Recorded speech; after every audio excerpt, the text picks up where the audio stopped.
You know what? Tacos are actually my favorite. Oh,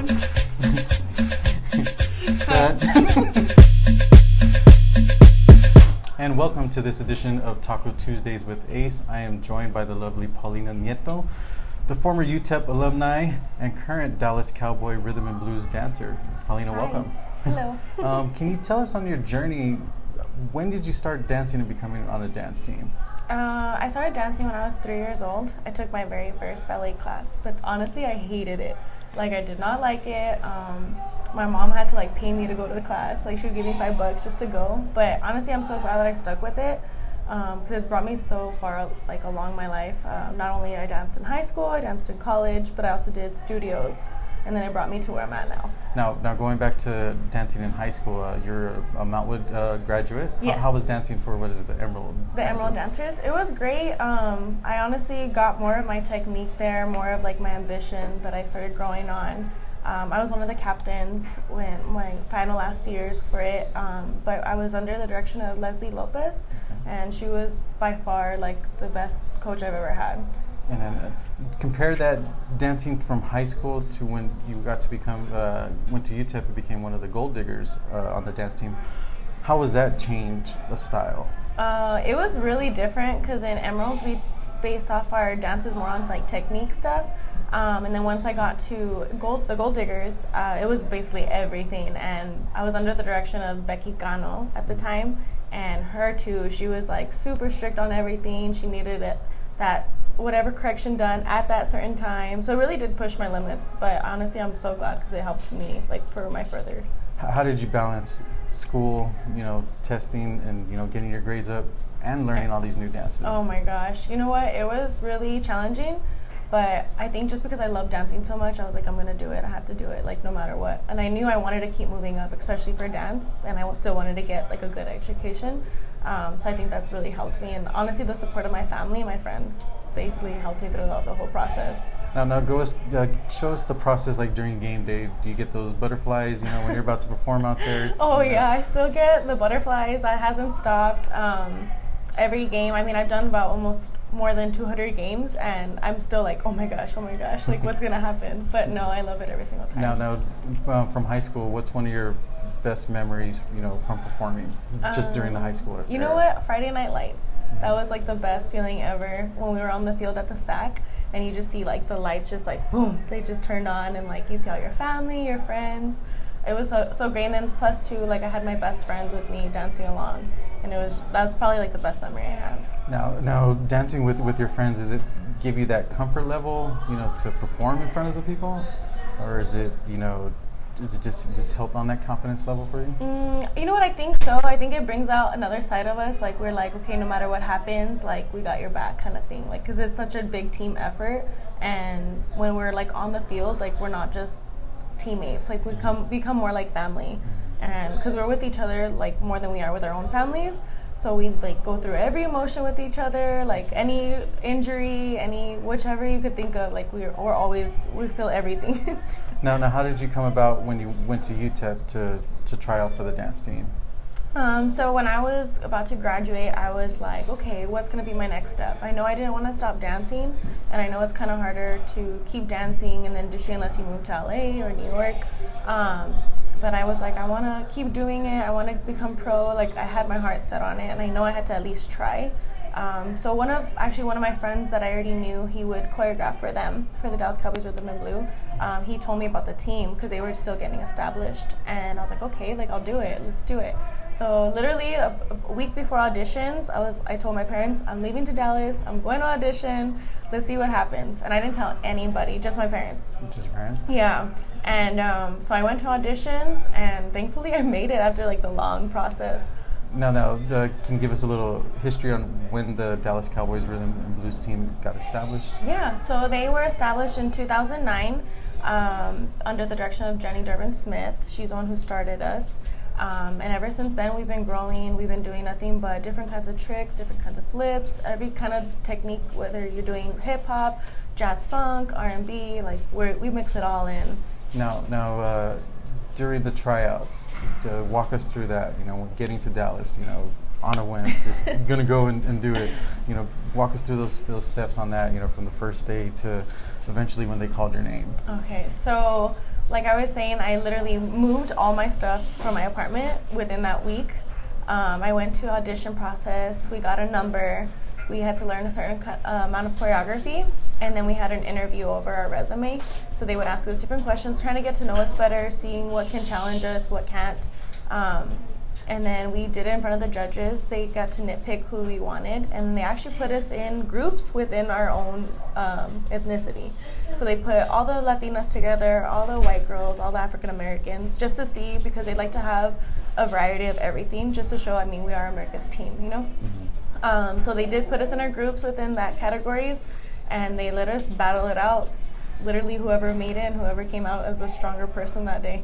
Now the amount of choreography, the dynamic, is it that much harder, on this level? Yeah, definitely. Compared to high school and college, they don't wait for you to pick up the choreography. You either get it or you don't get it. They're very happy within the process. So everything is, yes, it's a competition, but they make you feel like home. They wanna, they let you, how can I say?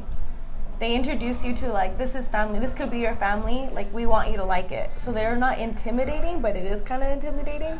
But yeah, definitely the choreography. It's very fast paced, very intricate. The different kind of dynamics and levels that they have. It's completely on another level. Now, going back to your first game, tell us about that. Of course, AT&T Stadium is very big and dynamic. Tell us about your first day performing. So AT&T Stadium, the new stadium, is ginormous. Oh my gosh, you can't even compare that to a college game, whatsoever. So the first time when I was walking in, I was my heart was pounding so bad. But it was such a great feeling. And it actually rained on us the first game. So we were drenched, and it was raining, and we were dancing. So it was so cool. It's kind of like that Step Up movie, Right. But no, yeah, it was amazing. It was probably the greatest feeling in the world. Yeah. Now, what's the schedule like on game day for you on that? What time do you wake up and get ready and head to the stadium and deal with all that traffic? Oh my god. So we have a certain call time depending on what time the game is at. So if it's an early game, then we get to the Star at about 6:30 a.m. They pick us up. We're already game day ready. We have our uniform jumpsuit on.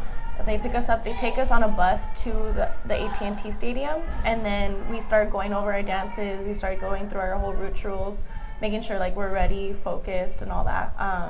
And if we need to do any minor errors to fix, then we fix them. But usually we're completely 100% ready. They let us practice for a while, and then we refreshen up our makeup, our hair. And then we get back to it, and we get ready to start dancing for pregame. We dance about 9 to 12 times before the game actually starts. And then during the game, we're dancing the entire time. Perfect. Now, you say you dance 9 to 12 times. That could be in all areas of the stadium on that? Yeah, so it can be on the West Coast, the East Coast, and then the Miller Lite landing. Yeah. What other opportunities has this brought to you? I see that you guys get to model some of the clothing and stuff. What other stuff has this brought to you? Yeah, so I've been so grateful. We've been asked to do modeling for the official Cowboys Pro Store. So they give us gear. We have to meet at whatever spot they want, and we basically promote what the new merchandise they're coming out with, which is always great and comfortable. But yeah, so it's been great, because one of the times we actually did it at the Gaylord, and we did their new 4th of July gear. But yeah, it's amazing just to get that opportunity, What does your family say about you being part of this team? Oh my gosh. So my family is a complete big Cowboy fans. My mom's side, my dad's side, everybody.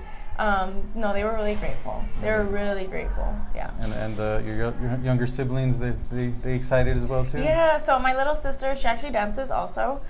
So in the future, she wants to try out when she gets old enough. But my brother too, he's a big fan. He loves going to the Cowboy games. Perfect. Now, you were the first El Pasoan to make the team. Yes. There's also a second El Pasoan, Ariel. How does that feel just to see? Well, actually, you guys got some history, if you could just let everybody know. Yeah, so Ariel, she's my student. She was my little baby when I was teaching at New Horizon Dance Academy. I had her for a couple of years, and then I moved to Dallas. But now that she's on the team, it feels good just to know that, I was able to get El Paso a little bit more out there, let them know, like, hey, this is going on outside of El Paso if you want to still reach this goal for dance, because it's kind of harder for dancing. But no, it feels good just to know, because I mean, she was one of my kids, and like that she's getting successful in the same thing that I was doing. Now, what would you tell people that are not that familiar with dance? You know, it's a different thing when they see dancers; they just think automatically cheerleading. Can you explain what the big difference is between dancing and cheerleading? So the big difference, in my opinion, are the dynamics. We don't just tumble.